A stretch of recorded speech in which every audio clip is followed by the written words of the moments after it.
Hello and welcome to another edition of For the Record. I'm Sean Murphy. My guest is a returning guest not only on my radio show but on the TV show too. Her name is Pamela Kinder. She is Vice President of Marketing and Facilities for UCFS, United Community Family Services. Welcome back to the show. Thank you very much for having me. Well, I gave the acronym and I gave the name of the place, but maybe a little bit more detail about what UCFS is. We've been around since 1877. Wow. 137 years. Not me personally. Okay. Some days I feel like it, though. So our mission is to improve the health and well-being of the community. And since 1877, the words in our mission have changed, but the overall mission has stayed the same, to improve the health and well-being of the community. What do you mean by the words have changed? It was originally to relieve all forms of suffering. Okay. Was the original mission. That's like sort of outdated now. It is, you know? It is. Two women started the organization. Walking across the Norristown Green, they decided they wanted to develop an organization that would relieve all forms of suffering. So in 1876, they walked across the green. In 1877, we were incorporated, Wow. and here we are today. Wow, that's amazing. And I would imagine it's grown a bit since the 1800s, correct? Absolutely. Yeah. 365 employees, $25 million budget, 50 interns we have, and multiple locations. And many, many services. Yeah, that's a good point. Let's talk about the locations because they are everywhere now, aren't they? We are. We have health centers in Griswold, Plainfield, and Norwich, and we just finished on about a $5 million renovation project at our health center in Norwich called the Edward and Mary Lord Family Health Center, which is very exciting. We increased capacity by 48% by completing that renovation project and the expansion project. We have behavioral health offices in London and Colchester. We have community-based behavioral health offices in Willimantic and Centerbrook. We also have an elder care division that has adult day centers as well as a residential care home. So depending on which location you go to, some of them kind of specialize in different things, Yes. right? Yes. But you certainly have access to all of them. Absolutely. We provide medical, dental, and behavioral health services. What is behavioral health? What is that? It's mental health services. Okay. So somebody with substance abuse who has been sexually abused or verbally abused. We have one of the largest, well, the largest gambling addiction program in the state. So if somebody for some reason has, been influenced by gambling, has lost their home, their job, their family, they can come to us for services also. And there's so many of those things that are so important. As a matter of fact, we did a gambling specific show with UCFS once because of, the importance and the I guess the word is the overwhelming nature of it. But many of these services, there's a great need for all of them. Absolutely. And that's why we're here. Because they are. What services besides that would you like to get into with more detail about today as far as what you offer? I think just access to our services. We provide medical, dental, and behavioral health services to anyone regardless of their ability to pay. So we have people who are on Title 19, we have people who are self-pay, we have people who are on Medicare or commercially insured. So anybody can walk through our doors and receive services at UCFS. The thing we like about our services at UCFS, for our Norwich Health Center in particular, you can come to our plaza located at 47 Town Street, receive medical, dental, behavioral health services. We have a pharmacy on site now with the recent renovation project. Yeah, that's new. Huh? It's absolutely new and it's fantastic. So they can receive the pharmaceuticals they need, and Bacchus Lab is also on site, so they can have their lab work done. So you could really come to a one-stop shop and get all the services you need. And for many people who take buses to get to our location, it's key. We see people getting off the bus they've been on the bus for 2 hours to get to us. They have kids. The kids might not be dressed appropriately. It's the winter months. So for them not to have to get on another bus to have their lab work or their pharmacy prescription filled is key to their overall health and to their continuum of care. And that's key, isn't it? I mean, do you strategically try to place a lot of your brick and mortar locations on bus lines and public transportation lines? We try to. The health center in Norwich has been there since 1999, and we've expanded and actually bought the plaza a couple of years ago, so we can kind of control our own destiny in that location. But it is key. Many people don't have transportation. When gas was outrageous, not that it's not outrageous now, it's just a little bit better. Although it is dropping a little bit, right? It is. Yeah. They can't afford the gas to get here. They might have a vehicle, but they might need the gas to get to work rather than to their medical appointments. So they might use dual transportation methods. Now, I don't want to get into this too much, but you mentioned as far as people, you'll service people even if they don't have the ability to to pay for it. But then there's also insurance issues. I bring that up because as we're taping the show now, we're in that open enrollment period for it. So talk about that a little bit. We absolutely are. You know, since the Affordable Care Act came out, many people are insured more than they were. They can afford their premiums, but they can't afford the high copays and deductibles. So we have a segment of the population that might be insured, but are still not coming to seek care because they can't afford the copays and the insurance deductibles. It kind of defeats the purpose of it, don't you think? Yeah. It absolutely does. And so how do you handle that? What do you do? We have sliding fee scales. So if somebody comes into UCFS, we can slide the fee that we charge them when they come through the door, because everybody needs to have an invested interest in their health. So we're not a free clinic, but we don't turn anybody away. How are you funded? Oh, multiple ways. United Way, we're the highest funded agency. Last year, 2% of our budget was from United Way funding. We received about $433,000. Fees, people who come in, their co-pays, the self-pays, grants, the state. Yeah, so there are many ways. And, you know, I'm sure that we talked about this one of the last times you were on the show, the recession that we were in. And I guess we're out of it now. Are you, from your vantage point and what you do, can you see that aspect improving? People are still struggling. Yeah. They are. And during this last recession, we saw people who never would have sought services at UCFS before, and two-income families. Where would they go? Just a regular? They might have gone to a private practice. Okay. They had insurance, so they didn't think to come to UCFS. But when two-income families goes down to one income, and the other income is maybe reduced, instead of losing their job, they turned to UCFS, and we were there for them. And many of them have chosen to stay because they like our providers, they like the services that we offer. And I would imagine you accept most major insurances. We do. Be good.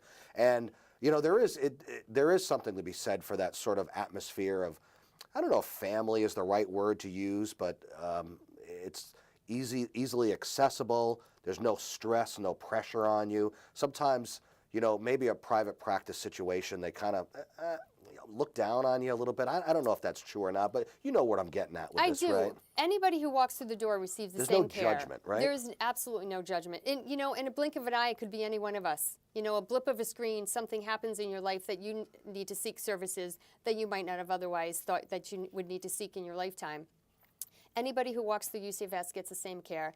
What differentiates us from a private practice, and private practices are wonderful, we go that step beyond. So if somebody walks through the door and has transportation issues, we're going to find them Medicab or give them bus coupons to enable them to get to work or to get to the grocery store or the next place that they need to get to. If they can't afford the rent, we're going to work with other nonprofits to try rent assistance. If their oil tank isn't filled and they're struggling, we're going to try to find another organization that does fuel assistance. So what you find is somebody can't focus on their overall physical health or mental health if there's 400 other things that they're focusing on.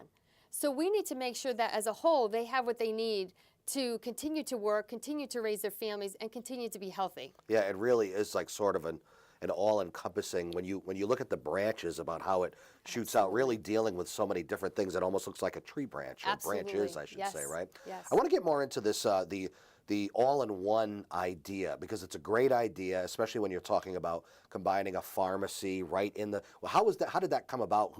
How did it start? We had been hoping to partner with a pharmacy for many years, and when we expanded in the last phase, there was an opportunity to do that because we had additional space that we, about 680 square feet for the pharmacy. So we worked with just different pharmacies, and Genoa Pharmacies are in-house pharmacy. It's just for our staff or our patients. Okay. So it's not a retail pharmacy. Right. You're not going to see a Genoa Pharmacy on the corner like you would a CVS or a Walgreens. It's specifically for our patients. Not only at our Norwich Health Center, but they were courier to our other sites. They were mailed to our patient's home. So it really is for the entire population that utilizes UCFS. And is the pharmaceuticals that are in there probably set up and designed for this, based on the services that you provide, it too? Absolutely So it is. kind of streamlines it a little bit in that sense? Yes. It looks just like a normal pharmacy when you go through. It has a waiting room, you know, the receptionist window, the pharmacist is great. They're really embedded as part of our team. Do you see that as the future? Absolutely. Really? Yes. So you're kind of a trailblazer in that respect. I mean, is anybody else really doing that? They are. Yeah. There are other federally qualified health centers that have pharmacies in-house. We were a little behind the eight ball only because of space, and then with the expansion we were allowed to do that. We're hoping to build a bigger health center in Griswold Absolutely, we will have a pharmacy integrated within the services. So your goal is to continue to expand, to Absolutely. keep going. Are you covering most of the state now with what you have, or do you still, are there pockets of? It's southeastern Connecticut. Our Plainfield Health Right. Center, we go up to Plainfield, Right. so Voluntown and those towns But you in can there. see it's kind of creeping up a little bit and out a little bit. We absolutely do, yeah. We just opened our first school-based health center at Norge Tech. So we're pretty excited. Yeah, I want to get to the in-school services too, because that's a fascinating subject too. So let's talk about that, because we have a little bit of time before we go to the break. In-school services, that is another area where you can kind of extend your reach out a little bit, and the convenience factor of it. Absolutely. We come to the students who need our services. So we have a Smiles on the Move in-school dental program that we've had for many years. We go into 64 schools and provide dental services within the school setting. We were successful in that, and there was an opportunity to bid on opening up a school-based health center in the tech schools in the state. And we were afforded that grant for Norge Tech. We opened it up on August 27th, and we have about 95 kids who are enrolled. So we have medical and behavioral health services in that location. So it's awesome. Now, how does it come about? Does the school approach you? Do you approach them? How does that work? We applied for the grant, and we Okay. were the successful grantee. There was no money associated with the grant, so we had to build out the office ourselves and then provide the staffing ourselves. And we can bill Yeah. for the insurance. So we partnered with Norge Tech to find a space within the school. We partnered with the teachers so they understand what we're for within the school and how beneficial we can be to the teachers and the students. And they have bought in, and we've been very successful. It certainly goes beyond the scope of the school nurse, doesn't it? It does. Yeah. And we work in coordination with the school nurse, but the school nurse can't, Right. at some point, she would have to refer the child or student to a physician, and we have an APRN in the school to do that. What's the reaction of the parents to this so far? Very positive. Is that right? Very positive. For those who come from the Norge School District, they're used to having school-based health centers in their schools. Right. For kids that come from the other towns, they're not used to that, but it's been very receptive. Let's take a break and come back. We've got a lot more to get to. Why don't you give out the website for people to go and learn more? ucfs.org. Very simple. Put a graphic up on the screen for you, too. All right, Pamela Kinder, the Vice President of Marketing and Facilities for UCF. We'll take a short break and come back. I'm Sean Murphy. This is For the Record. Stay right there.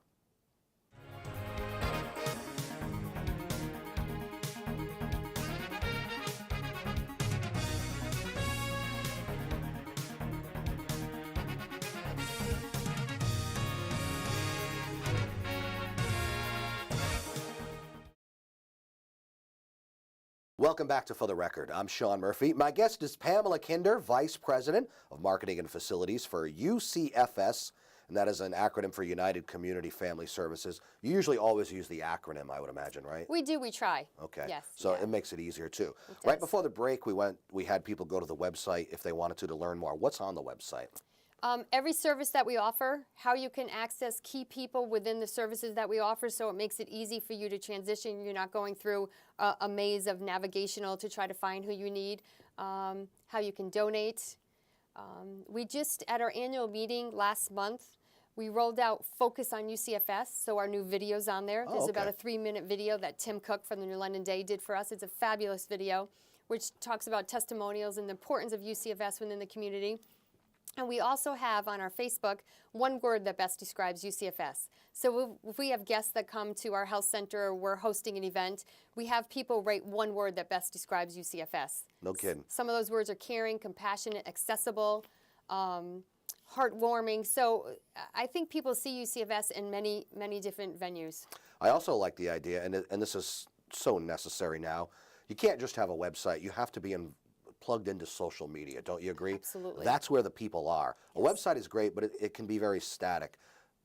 Social media is where people network with each other. They talk. They reply. They respond. You can always get Absolutely. those likes and everything. So you have to be there. You have to be there. So we're on our Focus on UCFS. We have an Instagram account. We have a separate Facebook page for that, as well as our main Facebook page. And Jennifer Ermler, who works with me, maintains all that beautifully. Right. I notice you're like, I don't know, you know too much about the social media, but it's good that you're on it, and people. Absolutely. It's a great way to get the word out too. So I want to give you a term that is important and requires an explanation, and the term is look-alike. Yes. UCFS. All right, talk about that a little bit. UCFS is a federally qualified health center lookalike. We are the only one in the state, which means that we do not get reimbursed for malpractice insurance. Or many times you might pick up the paper and say community health centers in Connecticut received $34 million in federal funding for expansion projects. We don't qualify for that as a lookalike. We do everything all of the other federally qualified health centers do, but we aren't afforded the opportunity for that funding. We also lose about $600,000 a year in providing services to the uninsured. So we did apply. There was a new Access Point grant, and we will find out in April or May of next year if we are, in fact, a grantee, which is a grantee status means that we no longer are a lookalike. We're a federally qualified health center. Is that your goal? Is that what you want? Absolutely. Because it really does provide more funding, doesn't it? It does. It It gives us more opportunities. What's the, how does one, do you always have to start out as a lookalike and then kind of work your way up to the complete federal funding? It depends. It depends on where you are geographically. Some people start out as a lookalike because geographically they might be located next to another federally qualified health center. Some people just go right in as a federally qualified health center grantee. Is this the future? Is this where the trending is going, as opposed to your standard places that you would? I think community health centers fill the need of the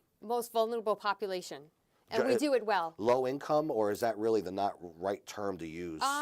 It could be working families who Yeah. just can't afford the employee-sponsored insurance. It could be low income, but most of the patients we see are working, and I think that's a misperception with community health centers. Misconception, yeah. Some it's big people in time. the community think that it's people who are bucking the system. They don't want to work. They're lazy. That's not the case at all. It's people who are softball coaches, basketball coaches. They're on committees in the community. They're very active in the community. They just can't afford the insurance. So that kind of leads me into my next question: is people wondering about whether or not they qualify for services? What is it strictly based on income, or are there other factors involved?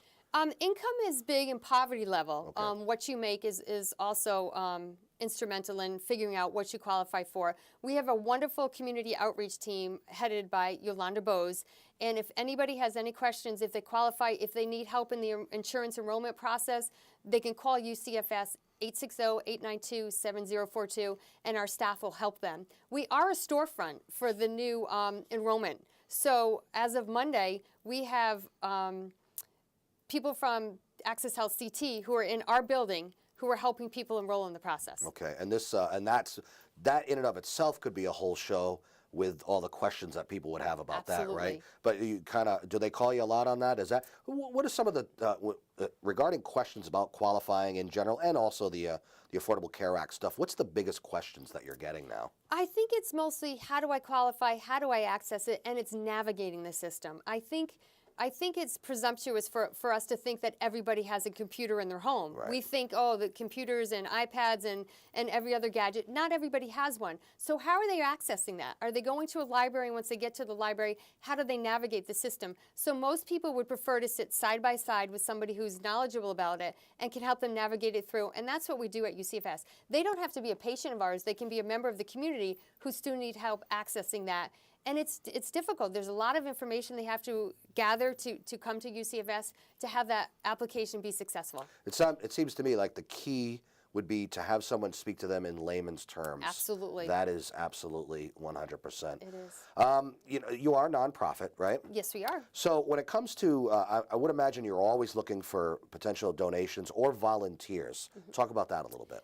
Always looking for donors. I think every nonprofit would be, and we'd be remiss if I didn't sit here and say that we were. We have been very fortunate with donors. For the Edward and Mary Lord Family Health Center, the Lord Foundation donated $800,000 for our expansion. Wow. They gave us the single largest donation that we ever had several years ago. Charter Oak just gave us $15,000 towards our renovation. Yeah, they're great in the community. They absolutely Yeah. are. I see you have their pen. Yeah. I love their pens too. Dime Bank has been very supportive of us. Many local banks and foundations are very supportive of UCFS, and we would really be lost without them. What we struggle with is the individual and the community using UCFS as their main donor. We're very fortunate. United Way, as I said, we are the largest funded, but those single donations from people in the community is where we struggle with. So if you're looking for the end of the year donation, and you value what UCFS does, please consider sending us a donation. $20, $10, $50.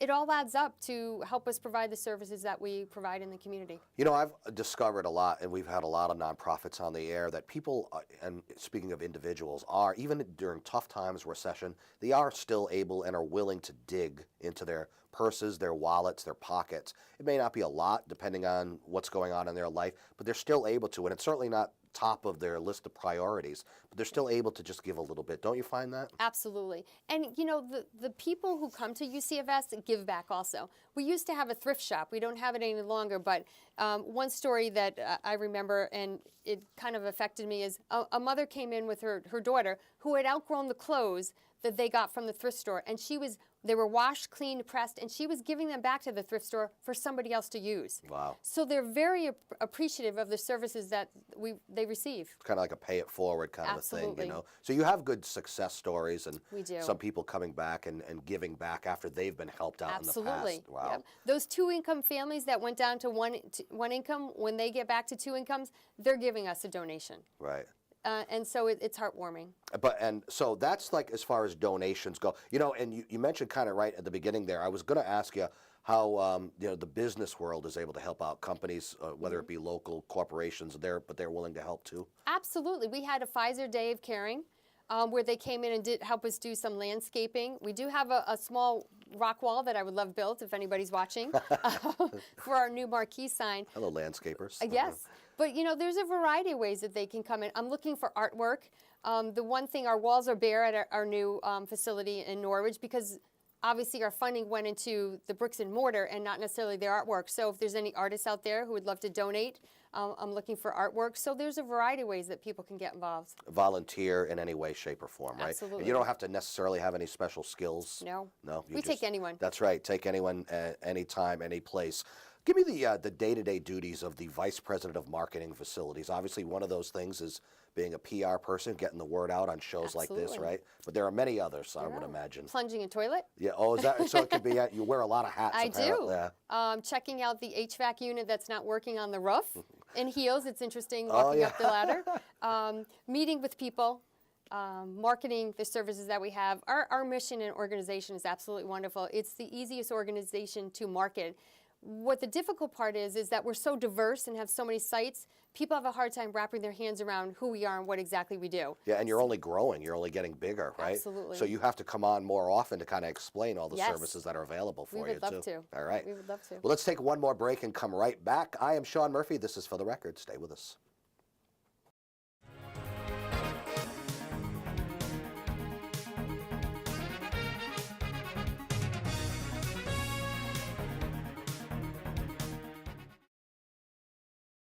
So that is our show for today. Pamela Kinder, the Vice President of Marketing and Facilities for the UCFS, which is United Community Family Services. One more time on the website so people can go and learn. UCFS.org. Very simple. She's a lady of few words when she gives out the website, but that's all you need to. Go and check it out. Thanks for being on my TV and radio show so many times. I appreciate it. Thank you very much for having me. And that is our show for today. You can see this show and many others on our YouTube sites. Till next time, I'm Sean Murphy. Take care.